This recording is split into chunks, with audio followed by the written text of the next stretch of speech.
Breathe in the fresh air, feel the sun on your skin, and hear the call of adventure. From mountain peaks to seaside trails, the great outdoors is waiting for your next escape. As I walk around this great natural scenery of this great country, a valid and an extremely idea came into my mind. Our South African heritage and identity is a separate South African identity, not Pan-African. Sit down, relax, and don't be in a hurry. We are going to dismantle the myths, shut out the distant noise of people who never stood in our trenches, and look at the raw, unfiltered truth of what it actually means to be forged in the fire of this soil. Let's not rush this. If we are going to dive into the crushing, subterranean depths of the South African soul, we need an introduction that doesn't just knock on the door, it rattles the floorboards. Let's go real deep. Where do you want to break ground first? South Africa's identity is dense and hidden, and when people try to paste generic, imported ideologies over it out of intellectual laziness, it acts like a cancer. The story of South Africa is deep, and can only be appreciated from that deep. And because of the story of South Africa is that deep, out of convenience and laziness, shallow ideologies have been created to appear as South African. Because the story lies deep within and hidden from plain sight, people mistake that as if South Africa does not have its story or soul, and therein tumor are formed that eventually become cancerous. You cannot proclaim the ideology of one Africa in South Africa. You cannot proclaim Pan-Africanism in South Africa. Let me review what I have just said by way of repeating, albeit stating the fact differently. Proclaiming blanket Pan-Africanism or a homogenized one Africa in South Africa isn't just a cultural mismatch, it is ideological tumor that, left unchecked, becomes cancerous to our distinct national identity. It is cancer. South Africa Heritage Digital is about the essence of South Africa, the warp and woof of South Africa. What is South Africa? The better question, what is the soul of South Africa? It is time that the essence of what South Africa is about is told straight and blunt, without concern about who thinks what about South Africa. Many people from Africa have expectations about South Africa, expectations that do not fit the consciousness of ordinary South Africans. I say from Africa, not out of ignorance, but of full knowledge that South Africa is not part of Africa, at least his identity, character, and heritage. South Africa has been bamboozled by false theories, dogmas, and vicious ideologies like Pan-Africanism, one Africa, for far too long. It is time that we cut down the false claims to the soul of South Africa. Unless this work is undertaken, the country will forever be sick and limping like a buffalo bitten by hyenas. South Africa, since the dawn of democracy at least, has been turned into a laboratory where the most vicious and vile ideologies and theories were tested, and all sorts of experiments performed on it. And the results have been a distorted, wobbling, sickly South Africa, and the people of South Africa cast into a thick fog. In this thick fog, South Africans have lost sight of what constitutes the soul of South Africa, who they are. They are told to discard their unique identity in favor of a larger phantom one Africa and Pan-Africanism fantasy. It is only now that South Africans are now fighting back to claim who they are, and who they are is not derived from the massive swath disjointed Africa. They are separate people. The ties with the rest of Africa are no more. They have been burnt to ashes, no turning back. South Africa is not Africa, nor can you seriously practice Pan-Africanism or one Africa in South Africa. That is wrong. Many South Africans are tired of it. South Africans just want to be themselves. They are tired of being zombified with the rest of Africa. South Africa Heritage Digital is the vanguard and voice of the people of South Africa. South Africans are not stupid. They can see the destructive ways of these ideologies. They know from deep down in their hearts this is not us. This is not what South Africa is. Yet what is lacking is a clear compass, and South Africa Digital was established to provide that compass. It is high time that South Africans must stop apologizing about who they are, that they are not one with the rest of Africa. And that fact should give pride to South Africans, to know that you are not part of fallen, messed up Africa. should be an honor. We have seen South Africans marching across the country against African foreigners. African foreigners imposed on them through ideas of you are one with Africa, so now South Africanness is being diluted. Enough. We must stop that. We have seen the massive scale of South Africans marching across the country against African foreigners who have swelled the numbers in South Africa. We can see South Africans refuses to sit down and see their country raped. Critical questions are asked. A front is, can Pan-Africanism ideology be practiced in South Africa? Is South Africa one with the rest of Africa in essence, character, and history? Is it Africa first or South Africa first? We are told that it is Africa first, and that is totally unacceptable. So what are the answers to all these questions? For over 3 decades, that is to say, since the dawn of democracy, this country has been treated as a geopolitical laboratory. The world, and the continent at large, turned South Africa into a testing ground for the most vicious, vile and untested social experiments. The result? A distorted, wobbling, sickly South Africa, and a people cast into a thick, suffocating fog. In this fog, South Africans were ordered to commit identity suicide. We were told to discard our unique identity in favour of a phantom One Africa and the utopian fantasy of Pan-Africanism. Out of intellectual laziness and external entitlement, broad-brush dogmas have been pasted over our deep reality. Millions of people from across the continent harbour expectations of South Africa that do not fit and will never fit the consciousness of ordinary South Africans. Let us speak straight and blunt, without a shred of concern for who it offends. South Africa is not part of Africa, not in its identity, not in its character, and not in its heritage. We are a separate people. The historical ties to the rest of the continent are no more. They have been burnt to ashes, and there is no turning back. To force a massive, disjointed continental monolith onto the highly specific soul of South Africa is not unity, it is a malignancy. For too long, we have been bamboozled by these false claims. And unless we ruthlessly cut them down, this country will forever remain sick and limping, like a magnificent buffalo being torn apart by circling hyenas. The time for experiments is over. The counter-offensive has begun. South Africans are fighting back to reclaim exactly who they are, rooted firmly in their own soil. This is South Africa Heritage Digital. We are here to clear the fog, cure the cancer, and exhume the true, uncompromised soul of South Africa from the depths.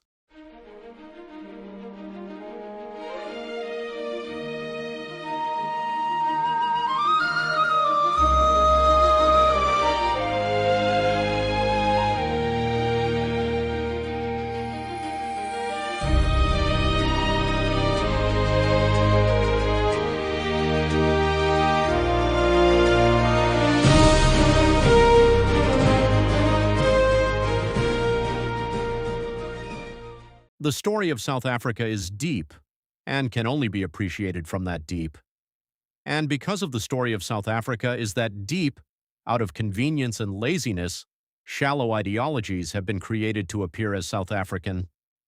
Because the story lies deep within, and hidden from plain sight, people mistake that as if South Africa does not have its story or soul.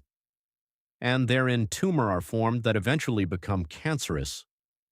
You cannot proclaim the ideology of one Africa in South Africa. You cannot proclaim Pan-Africanism in South Africa. Let me review what I have just said by way of repeating, albeit stating the fact differently. Proclaiming blanket Pan-Africanism or a homogenized one Africa in South Africa isn't just a cultural mismatch. It is an ideological tumor that, left unchecked, becomes cancerous to our distinct national identity. South Africa Heritage Digital is about the essence of South Africa, the warp and woof of South Africa. What is South Africa? The better question, what is the soul of South Africa? It is time that the essence of what South Africa is about is told straight and blunt. South Africa has been bamboozled by false theories, dogmas, and vicious ideologies like Pan-Africanism, one Africa, for far too long. It is time that we cut down the false claims to the soul of South Africa. Unless this work is undertaken, the country will forever be sick and limping like a buffalo bitten by hyenas. South Africa, since the dawn of democracy at least, has been turned into a laboratory where the most vicious and vile ideologies and theories were tested and all sorts of experiments performed, and the results have been a distorted, wobbling South Africa, and the people of South Africa cast into a thick fog. In this thick fog, we have lost sight of what constitutes the soul of South Africa. Many South Africans are tired of it. South Africa Heritage Digital is the vanguard and voice of the people of South Africa. South Africans are not stupid. They can see the destructive ways of these ideologies. They know from deep down in their hearts this is not us. This is not what South Africa is. Yet what is lacking is a clear compass. A South Africa Digital was established to provide that compass. South Africa we have seen through matches across the country against African foreigners imposed on them through ideas of one, Africa refuses to sit down and see their country raped. Critical questions are asked. A front is, can Pan-Africanism ideology be practiced in South Africa? Is South Africa one with the rest of Africa in essence, character, and history? The answer lies in a paper I wrote in the Sowetan national newspaper called South Africa Cannot Be Sacrificed on the Altar of Pan-Africanism. In addition to that, I produced a 7-minute documentary published on YouTube on the soul of South Africa. Collectively, the Sowetan paper and the YouTube documentary provides the necessary compass. It is a high time that someone stands up for these bullies that bully South Africa and distorts the frame and soul of South Africa. South Africa Heritage Digital takes you back to the scientific facts about South Africa and brings focus to what South Africa is. This is the real revolution. Revolt against ingrained, established, fixed ideologies that appear nice-sounding, appear real on the surface, and truth while they're wrong and false. Take, for example, the whole Thabo Mbeki school at UNISA. The Thabo Mbeki school at UNISA is anchored to perpetuate these distortions about South Africa. Even Thabo Mbeki himself finds it worth it to lecture South Africans to accept alien dogmas. The whole era of South Africa when Thabo Mbeki was president, from 1999 to 2008 when he was removed, saw unprecedented vile experiments performed in South Africa, like the African Agenda, One Africa, Pan-Africanism. Yes, South Africa is within the fabric of the continent of Africa, but South Africa has always carried a unique, separate DNA than the rest of Africa. The nativity, antiquity, and heritage of South Africa is not African, pure and simple. That is a fact. That is the base. Scientific facts through archaeology, sociology, history, and anthropology proves beyond doubts that South Africa is not African, but first San people and then Khoi. Second, then came a vast whole silent period when both San people and Khoi people lived together woven lives, until emerged a new identity called Khoisan. That is the framework. That is the nativity of South Africa. With that scientific facts and research, I hate it when bullies talk South Africa within sub-Saharan cosmology. At first I thought that Thabo Mbeki and his likes are preaching about one Africa, Pan-Africanism, African Agenda, and so on. I thought they were shallow. Yes, there might be shallow, but also what they are saying is pure lies. You can speak of Pan-South Africa, not Pan-Africanism. You can speak of diverse people of South Africa unite, not Africa unite. And it is only then when those South African projects are fixed and established you can speak about the rest of Africa. Yes, speak about Africa, but speak secondary, not as the first base. Talking about Africa first therein lies the distortions. South Africa is now moving towards a critical mass, a tipping point when there will be a massive shift. It's not so far away. When enough people awaken to who they truly are, you cannot club South Africa historical trajectory with the rest of Africa the same way you cannot do about Egypt. Yes, Egypt is in Africa, but Egypt is not African. Egyptian heritage and history is Mediterranean, not African. The same way South Africa is eclectic within the Khoisan soul and Khoisan cosmology. Egypt was cut off from the rest of Africa and formed part of the Fertile Crescent. The same way that South Africa is cut off from the rest of sub-Saharan Africa and has a unique Khoisan identity. To speak of South Africa as African is theft and robbery. It is not just distortions, but outright lies. As a society, we have been deceived. South Africans need a reorientation from all these sabotages in their identity. South Africans from Khoisan to Africans to Europeans and Indians are interwoven species with a soul. And that soul is eclectic, not African. And that soul cannot be fed fairy tales like Pan-Africanism and One Africa. South Africa Heritage digital mission is to create a critical mass of South Africans to get rid of the toxins for the necessary quantum leap back to true identity, to create a ripple effect.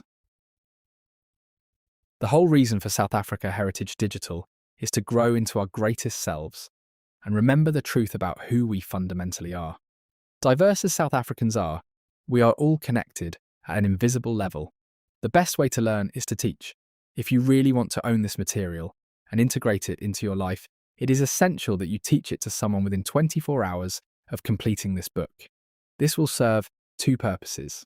First, it will help you to integrate the knowledge. Second, it will help those around you remember who they truly are. The San people were originally robust people, hard, stern, and stamina to walk long distances without getting tired. They enjoyed nature and the warmth of the Kalahari Desert. Though they moved across the vast South African territory, the Kalahari remained the heartbeat. Daily life was pure, simple pleasures of enjoying cool drinks from artesian wells. The current South African traditions of braai meat have its roots and source from the San people. They tracked and hunted meat, and once they got their meat settled down, created temporary housing shelters to celebrate and cherish life through enjoyment of meat, fruits, and good company. In conjunction with that settlement for merrymaking through braai was deep spirituality. A deep spirituality that its deeper meaning eluded early colonial explorers. The early anthropologists thought that the San people spirituality revolves around the insect we call the praying mantis. Of course, that was false, in the same way much of the Bible is in symbols. The drawing of praying mantis from Say people's spiritual cosmology are merely symbols of a deeper, mysterious religion. The San people were deeply connected with the first man, God, and the path leading to that connection was falling into a trance where a San person resembles a praying mantis. The San people, as already said, were people who are always on the go. Once the merrymaking around braai is done, usually after the meat is finished, then it is time to move, and the temporary housing shelters are discarded. Walking was not torture, but enjoyment. Hunting meat was not suffering, but pleasure. And the whole daily wisdom of the San people was in hunting and hunting meat and sweet fruits, as well as vegetables. In addition, they developed knowledge of the best medicine that even today we use. Cancer bush is South African heritage medicine that we inherited from the San people, historically used by indigenous communities to treat internal cancers. Modern studies investigate its ability to act as a supportive palliative treatment by reducing wasting, stimulating appetite, and improving overall well-being. Cancer bush was also used by the San people as an adaptogen to reduce anxiety, combat stress, and improve energy levels. Of course, you can understand the reason why, the life of the San people. The bushman was robust. Cancer bush was carried forward by the Dutch, and now is mainstay natural medicine of the Afrikaners in South Africa. Having talked briefly about the San people, I now turn to the Khoi. These are the people that science tells us are the first arrivals within South Africa. Yes, first arrivals. The San people did not arrive. They are as if just emerged from the soil of South Africa. The San people carry the South African DNA. Science does not tell in exact sense where the Khoi come from. We are not going to dwell in that. What we are concerned with us there arrived and joined in with the San people, very much so that a woman arrives and join in with the man. And this analogy of man and woman joining together is not far-fetched. The San people were stern and strong people, with great stamina and hard, tough skin, abuilt, light complexion. Toughness, physical strength, and hardy character are the attributes of a man. Then we have the Khoi. They were delicate. They were of softer character. They were not people in the move. They settled and have cattle and other livestock, not people of stamina, much like women in softness and orientation. One can see here that both the San and Khoi complemented each other, and in the process of time they formed a solid bond and were one, much the same way husband and wife become one. And now this is the era that we call Khoisan. We are now no longer talking about San only, but Khoisan. In this era there was no other people around, no African or European, just San people and Khoi an inseparable bond called Khoisan. This era is expansive, covering thousands of years up to first centuries after Christ. So Khoisan cosmology and life covers the period before Christ and early periods after Christ. After that long period emerged the Africans. They came in a series of waves, sometimes in big numbers, migrating from rest of Africa. These were African people who were heartily sick of the savagery going on in Africa. Savage lives like kidnapping people and selling them as slaves, human butchering, the eating of human meat. Africa was the arena of cannibals and slave catchers. The Africans who flew away from these horrors made a decision never to associate themselves with Africa. They joined in with the Khoisan and blended with the South African milieu, fully cut off from the rest of Africa. This is a fundamental, crucial aspect for you to grasp. The Africans within Africa are fundamentally separate from the rest of Africa, that even today is still savagery through corruption, brutality, and constant internal wars, and the leaders' subjugation of their own people. What you see going on in the rest of Africa did not just happen yesterday. It has been that way many years, and the Africans that flew from that into Africa are no longer part of sub-Saharan Africa. They are South Africans blended with the Khoisan cosmology. Mark this and let this serve as a profound lesson to you. Pan-Africanism is about the rest of Africa. It does not include Africans within the shores of South Africa, for those have cut ties completely with rest of Africa, and they identify themselves as South Africans, not African. If ever they call themselves African, then is only secondary. They are first South Africans. So now there you have it. Within that wavelength of the Africans within South Africa, then we get Europeans, first Spain, through Bartholomew Diaz, then the Portuguese led by Vasco da Gama. From there we have the Dutch through Jan van Riebeeck, and later the British Empire. All these waves of European migrations happened in the current Western Cape province, until there was a clash, and the Dutch caused a great trek out of Western Cape into the interior. These are the people called the Boers, Afrikaners. They are in actual fact the builders of the modern South Africa. While the Afrikaners were migrating, the British Empire expanded itself, first into the Kalahari, where they mingled with Khoisan Base and Heartland. Over time, much what we have today as coloured people is the product of Khoisan sexual relationships with Europeans. I would say interracial marriages, because sexual relationships happened a lot without marriages. That is where we get the coloured race in the main. The British Empire founded the city of Kimberley. Kimberley was Great City, the first city on earth to get streetlights. That is how great South Africa is. The first city in the world to have streetlights is in South Africa. It is Kimberley. The second expansion of the British Empire was in the Natal, present-day KwaZulu-Natal provinces, where they're settled within the vast Bantu Africans that we call Zulus today. The Zulu nation today is a diverse people of African people within South Africa that we have earlier talked about are not part of the rest of Africa any longer. No ties at all with the rest of Africa. The umbilical cord is burnt.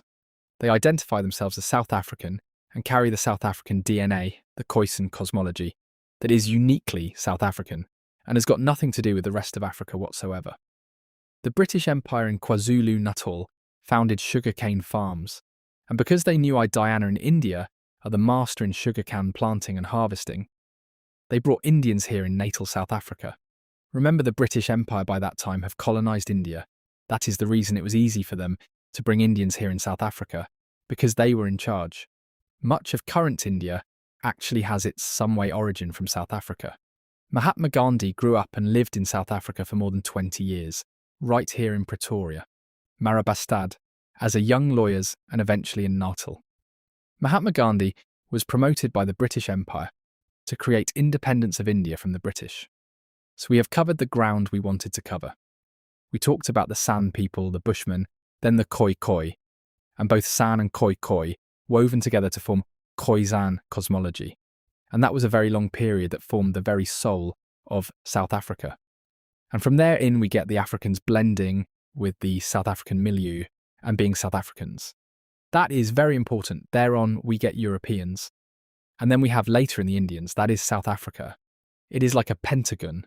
5, San, Khoi Khoi, Africans in South Africa, then Europeans and Indians. From there in South Africa is sealed off, borders were created, You cannot jump those borders and make false claims like Pan-Africanism or One Africa. The deep-seated reality behind why the South African Indian community views themselves as completely indigenous to South Africa, with virtually zero national ties to the Indian subcontinent, comes down to several key factors. There is a running joke and a bitter reality across the continent that when South Africans travel anywhere north of the Limpopo River, they say, "I am going to Africa." Just like the Indian community we discussed, Black South Africans have an identity deeply rooted in the soil, but their relationship with the rest of the continent is distinct. So we have covered the ground we wanted to cover.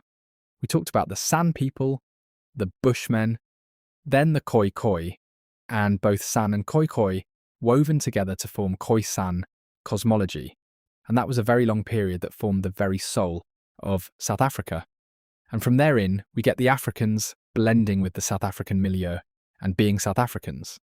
That is very important. Thereon we get Europeans, and then we have later in the Indians. That is South Africa. It is like a pentagon. 5 San, Khoi, Africans in South Africa, then Europeans and Indians. From there in South Africa, it is sealed off. Borders were created. You cannot jump those borders and make false claims like Pan-Africanism or One Africa. To force the generic ideology of Pan-Africanism or a singular One Africa onto this unique landscape is to ignore its specific anatomy, creating ideological tumours that eventually turn malign.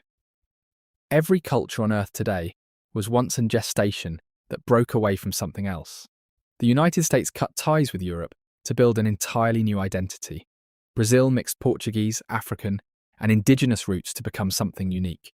South Africa is doing the exact same thing. It is not a betrayal of the past, it is an embrace of the present. To demand that South Africans of Indian descent constantly bow to the motherland of India, or to demand that black South Africans perform a generalized version of Pan-Africanism that doesn't fit their local history, is to deny them the right to grow. We love you, we respect you, but we are different. We are our own people now. There is no turning back. The roots are deep in the South African soil, and that is exactly where they belong. It is not a sin to tell outsiders to keep quiet when they don't understand the depth of the South African soul. South Africa's diversity isn't a Western marketing slogan about a rainbow nation. It is a hard-fought, scarred reality. Every group has bled into that soil, and every group has a right to be there. When people from the rest of Africa ask why South Africa keeps certain populations, they are proving that they are looking at the country through a glass partition, unable to feel the heat, the trauma, and the absolute necessity of the shared destiny inside the crucible. South Africa's history is one of conflict, conquest, segregation, and apartheid, but it is also a history of peoples becoming permanently entangled with one another. Unlike countries that emerged as relatively homogeneous nation-states, South Africa evolved into a society where Africans, Afrikaners, English speakers, Indians, coloured communities, and others became part of the country's permanent reality. Pan-Africanism often clashes so violently with the lived reality of the South African experience. In 1955, thousands of South Africans of all races gathered at Kliptown to write the Freedom Charter, the foundation of modern South Africa. When people from the rest of Africa visit South Africa, the sheer scale of the infrastructure often shocks them. South Africa has the most industrialised economy on the continent, boasting first world highways, massive financial hubs like Sandton, mega malls, and a massive corporate footprint. Companies like MTN, Shoprite, and Standard Bank. Because their infrastructure looks more like Western Europe or North America than neighbouring countries, many South Africans subconsciously develop a sense of South African exceptionalism. They see their country as a distinct entity attached to the bottom of the continent, rather than a part of a unified African collective. And that is a reasonable view. When people from the rest of the continent, whether from Nigeria, Kenya, or elsewhere, try to lecture South Africans on how they should feel or who they should be, they fail to realise that South Africa's internal history is a locked room, cut off from the rest of Africa. To say South Africa has an eclectic spirit is to say that the country rests upon multiple layers of reality, beginning with the oldest known human imagination on Earth. The San people were not merely inhabitants of southern Africa, they carried a cosmology formed over tens of thousands of years.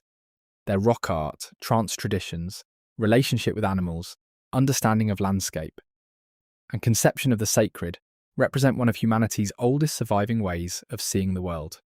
The Khoikhoi added another dimension: cattle, pastoral movement, trade, social organisation, and a different relationship between people and land. Together, the Khoisan created the first civilizational layer of South Africa. Then something remarkable happened. New peoples arrived, but the Khoisan layer never completely disappeared. The African kingdoms that emerged later did not build on empty ground. They inherited a landscape already named, mapped, hunted, traversed, and spiritually interpreted by Khoisan peoples. European settlers did not arrive in a wilderness. They encountered a land already carrying ancient meanings. Indian, Malay, and other communities later entered a space already dense with historical memory. This means that South Africa's eclectic spirit is not simply a mixture of cultures. It is an accumulation of worldviews.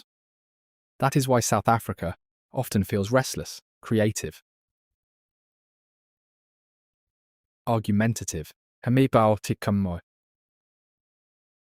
difficult to define. Beneath every debate lies a much older conversation between worlds that have never entirely disappeared. When we say South Africa has an eclectic spirit, it means South Africa has a richly diverse and mixed character, drawing from many different cultures, traditions, histories, languages, and influences. South Africa has an eclectic spirit, means that the country's character has been shaped by many different peoples, cultures, and historical experiences layered upon one another over thousands of years. The story begins with the ancient inhabitants of southern Africa, the San people, among the oldest continuous human communities on Earth, the Khoikhoi, who developed cattle herding societies across the region. Together, they are often collectively referred to as the Khoisan. Over centuries, African Bantu-speaking peoples moved southward and established powerful societies and kingdoms, bringing languages, agriculture, metallurgy, and new social systems. These communities evolved into many of today's nations and peoples. Later came Dutch, German, French Huguenot, British, Portuguese, Indian, Chinese, Malay, and many other influences. These did not simply replace what existed before, they became part of the South African mosaic. Thus, South Africa's spirit is eclectic, because it is neither purely African, European, Asian, nor Khoisan. It is a civilization formed at the meeting point of many streams of humanity. A stronger formulation might be, South Africa possesses an eclectic spirit forged over millennia, from the ancient San and Khoikhoi peoples, through the rise of African kingdoms and communities, to the arrival of Europeans, Asians, and others. It is a nation whose identity is not singular, but a tapestry woven from many historical threads. Or more poetically, the South African spirit is eclectic because it carries echoes of San, Khoikhoi herders, African kingdoms, Afrikaner pioneers, Indian merchants, Malay craftsmen, and countless others. Few nations contain so many histories in a single landscape. Do not jump the borders of South Africa and start making false claims that no African can be a foreigner in Africa. To do that is criminal, and you are hell-bent of being lawless, we will deal with you. Learn to stay in your own African country, deal with your corrupt leaders, fix your African country. False claims and destructive ways of African foreigners in South Africa. It is not hate to tell this story. If we cannot be honest about who we are, we help no one. It is only when the heartfelt truth is told that people are peaceful. South Africa has been suffocated for so long by foreign ideologies that have been shoved down their throats by the politicians that are hell-bent of see South Africa and South Africans as some kind of a laboratory upon which asinine vile theories, dogmas and ideologies are tested. South Africans are now sick and tired. South Africans are now asking for space to move their feet in a country choke full of African foreigners brought in to unite in South Africa for one Africa and Pan-African ideologies. No one is hating anyone. Asking for people to go back to their countries is not hate, is actually love. For it is in your country of origin you can truly contribute, grow and build a lasting intergenerational legacy. Some of these African foreigners bring in alien thinking that if left unchecked can destroy this country. For example, these African foreigners will ask, "Why are you keeping whites and Indians in South Africa?" To a South African, asking, "Why keep the whites or the Indians?" is a completely nonsensical question. It's like asking a body why it keeps its own limbs. Like it or hate it, every single group is permanently stitched into the fabric of the country. South Africa is not a house where some people are tenants and others are landlords. Everyone has their name on the title deed of survival. It is incredibly easy for an outsider from Lagos or Nairobi who goes to sleep in a country where 99% of the population shares their exact ethnic background to lecture South Africans on racial politics. They have never had to sit across a table from the person who oppressed their parents and negotiate a peaceful future. They have never had to build an economy alongside the people who historically brutalised them. When those distant voices judge South Africa, they are completely blind to the fact that the peace of South Africa was bought with immense, painful compromise. The country's infrastructure, its constitution, and its daily survival require the messy, frustrating collaboration of all its people.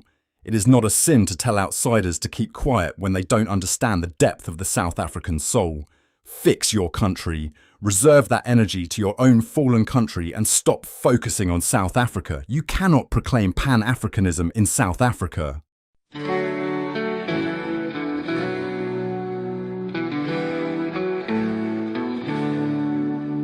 In the whispering woods where the shadows play, we roam with the spirits, the poison way. With every soft step on the earth so old, we carry the stories, the legends untold. With the sun on our faces and the trees as our nest, we're the guardians of nature, forever blessed. We are the ancient people of the forest wide. In harmony with the earth, we stand with pride. With every hunt we bring forth our might, eating great meat under the stars at night.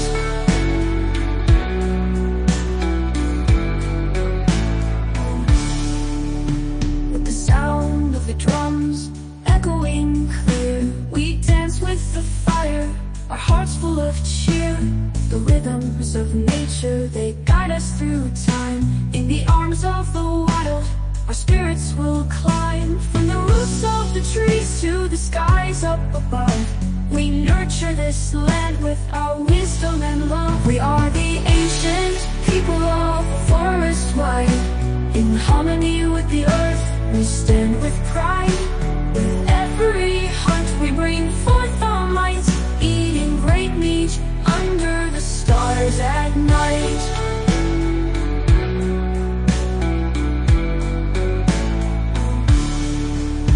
Through valleys and rivers we wander and roam. With each step we take, we find our way home. In the language of nature we speak and belong, bound to the earth where our hearts stay strong. We are the ancient people of the forest wide. In harmony with the earth, we stand with pride.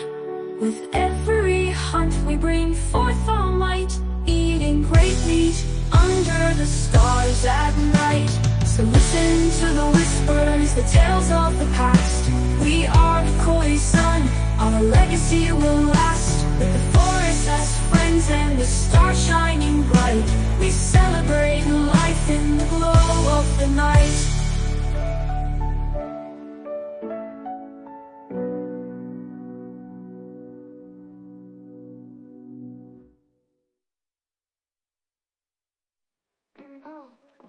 If you were to live, we get me, forgive you get back to that. You could be there to get to that. If you believe you get back to that, we learn you and get to that. We live in great meat, we live the stars at night. Through valleys and rivers, we wander in the roam, we nurture in the roam, we are the Khoisan, our legacy will last. With the forest as friends, and the stars shining bright, we celebrate life in the glow of the night. Through valleys and rivers, we wander and roam, we nurture this land with our wisdom and love. In the language of nature, we speak and belong, bound to the earth where our hearts stay strong.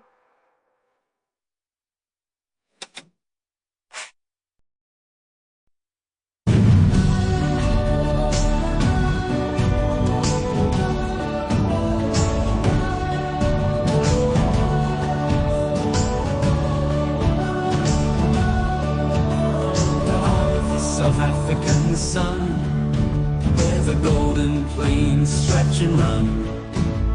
A land of beauty, wild and free. The savannah sings its melody. From the rolling hills to endless sky, the whispers of nature, oh, they fly high. Peru's embrace a canvas so wide. In this land we take pride. South Africa, land of the savannah, with dreams that shine like the morning panorama. From the Karoo's heart to the Western Cape, every corner's a story, every moment escape. Cacti reaching for the sunlit glow, where the desert blooms and the rivers flow. Little Karoo, a jewel of the West, in this ruggedness we find our rest. The colors of dusk paint the sky, as the animals roam and the eagles fly. In the stillness of night, under stars so bright, the spirit of Karoo, it feels so right. South Africa, land of the savannah, with dreams that shine like the morning panorama. From the Karoo's heart to the Western Cape, every corner's a story, every moment escape. In the whispers of the winds we hear the call of ancestors who walk these lands one and all. With every step forward we honor the past. In the land of the savannah our roots hold fast. South Africa, land of the savannah, with dreams that shine like the morning panorama. From the Karoo's heart to the Western Cape, every corner's a story, every moment escape. So let's sing of the beauty, the wild and true, in South Africa's heart.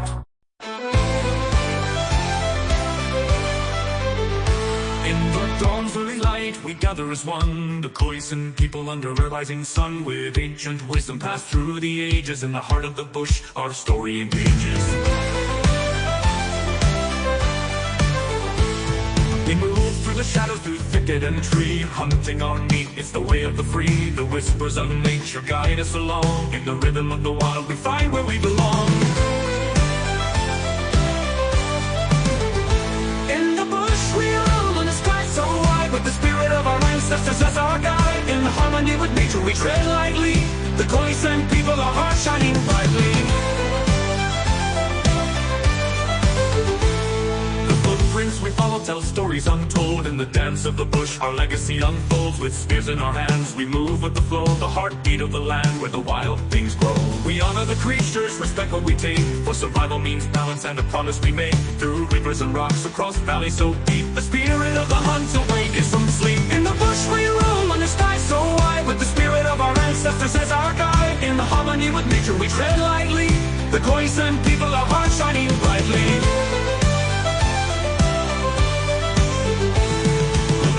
Softly we gather around, with stories and laughter our unity found. Embers that dance in the cool evening air, celebrating our culture, our heritage rare. The echoes of history, the songs of the past, remind us of battles of love that holds fast. In the bush we roam on the sky so wide, with the spirit of our ancestors as our guide. In the harmony with nature we tread lightly, the Khoisan people, our hearts shining brightly. So here's to the land, to the hunt and the quest, to the Khoisan spirit we stand at our best. In the bush we will wander with pride and with grace, the heartbeat of our people, a timeless embrace. The Khoisan people, our hearts shining brightly.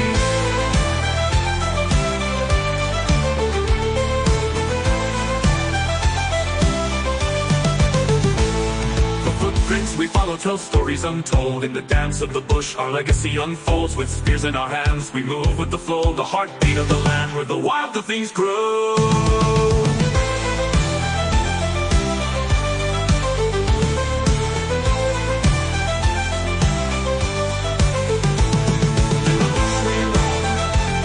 The Khoisan people, our hearts shining brightly.